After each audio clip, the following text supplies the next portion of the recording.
Marathi speed passage para. निवडणुकीच्या रणधुमाळीत शिक्षण हक्क कायद्याअंतर्गत RTE प्रवेश प्रक्रियेच्या सूचना जारी करण्यात आल्या आहेत. यात महाराष्ट्र सरकारने खाजगी विनाअनुदानित शाळांवर मेहरबानी दाखवलेली दिसते. वंचित आर्थिक दुर्बल घटकातील विद्यार्थ्यांच्या शिक्षण हक्काचे काय, हा प्रश्न निवडणुकीच्या गदारोळात हरवून जाणे योग्य नाही.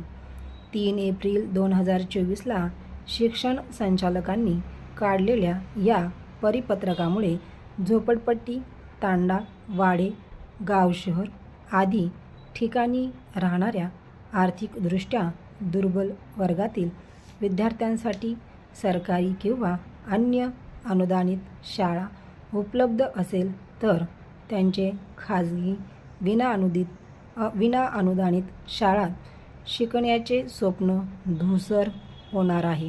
पॅरा.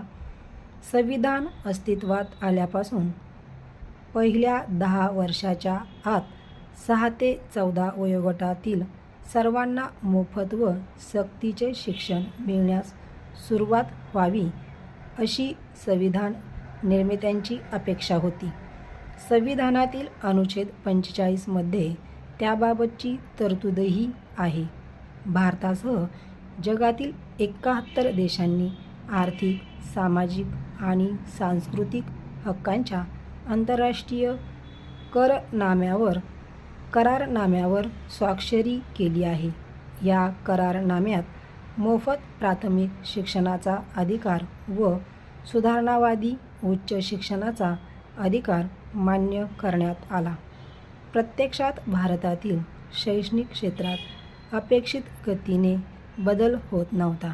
परिणामी देश व आंतरराष्ट्रीय पातळीवर शिक्षण हक्कांच्या प्रभावी अंमलबजावणीसाठी दबाव वाढू लागला. 2002ला संविधानातील तरतुदी सुधारणा करून अनुच्छेद 21(अ) नुसार शिक्षण हक्कास मूलभूत हक्कांचा दर्जा देण्यात आला. पुढे 2009मध्ये केंद्र सरकारने बालकांचा मोफत आणि सक्तीच्या शिक्षणाचा अधिकार कायदा संमत केला. 1 एप्रिल 2010 पासून संपूर्ण देशात या कायद्याची अंमलबजावणी सुरू झाली. सर्वदूर पोहोचत असलेल्या शिक्षण हक्क विषमतेचे बीजारोपण करणारा ठरू नये, अशी अपेक्षा आहे.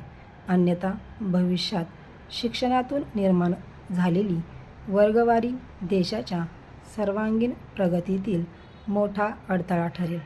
2009च्या कायद्यात वंचित, दुर्बल, सामाजिक व शैक्षणिकदृष्ट्या मागास वर्गातील विद्यार्थ्यांचे हित साधण्यासाठी आवश्यक असलेल्या तरतुदी करण्यात आल्या. या विद्यार्थ्यांना अनुदानित शाळा, शासकीय शाळा, स्थानिक स्वराज्य संस्थांच्या शाळा व खाजगी विनाअनुदानित शाळा अशा सर्व प्रकारच्या शाळांमध्ये 25% आरक्षण देण्यात आले.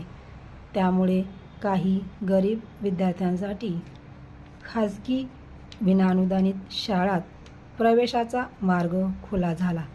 त्या प्रवेशासाठी शुल्काच्या रकमांची प्रतिपूर्ती राज्य सरकारने करणे आवश्यक होते. मात्र त्यास होणाऱ्या विलंबामुळे खाजगी शाळांचे आर्थिक नुकसान होऊ लागले. ओव्हरस्टॉप.